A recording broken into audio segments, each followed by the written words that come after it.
All right. Hi, everyone. Sailor Mercury, Sailor Quicksilver, Amy here. And today, giving my thoughts on Gald and the Boundary. Well, the first match was the women's Gald and the Boundary match. You know. And, well, I can't go through and tell you hold by hold of everything that happened. But I can tell you that there was a lot of things going on. You know.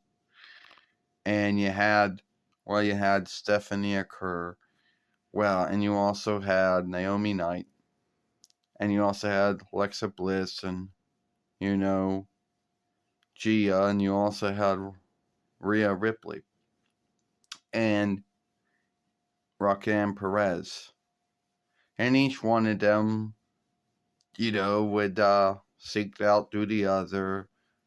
Always want to get up the riser to get the gal in the boundary, only to be stopped by the other. And yes, the risers themselves would become weapons, you know. And a lot of folks, I didn't know. A lot of folks did not know what was going to happen or who was going to win. And then Naomi Knight wins. And she's been in a lot of them over the years, and it's the first one she won. Then after that, we had, Kepion Younger taking on Dominic Mysterio or Unknown for the WWE Inter Body winnings. Good match, you know. I liked it. You didn't know what was going to happen. At least I didn't know what was going to happen. And there were times where you thought that Epion Younger, was going to win. And you thought there were times where Dominic Mysterio or Unknown thought he was going to win.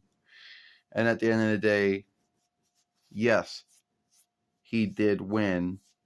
And he did keep the WWE Inter Body winnings. Then the next match we had was Lila Valkyria fight Becky Lynch for WWE Woman Inter Body winnings. And there were a lot of times in this match where you thought Lila Valkyria had it won. A lot of times where you thought Becky Lynch had it won. A lot of that going on.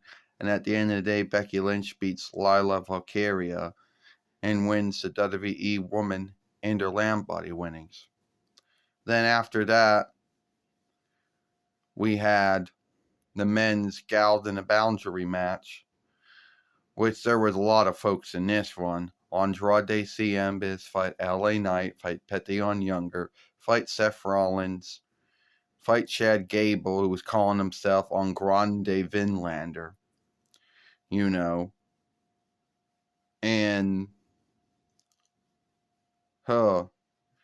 anyone I can think of? Yeah, well, I'm forgetting if there was someone else in this match, and I'm forgetting who they were. Oh, well, that was, Solo Sikoa. And there was a lot of that going on. And like the men's was about the same. Each one would stop the other from going up the riser. The riser itself was being worked as a weapon. Well, and I thought CM Punk. Oh, no, he didn't win. He didn't win his right to get into the match. So, and at the end of the day, Seth Rollins won Gald in the Boundary for the 2th time. So I know some folks are going to be unhappy with 2 heels winning Gald in the Boundary, Naomi Knight and Seth Rollins. Then the last match was Cody Rhodes and Jason Uso fight John Cena and Logan Paul. And this was a good tag team match, giving to the grounds that Cody Rhodes and Jason Uso did work as a tag team at one time.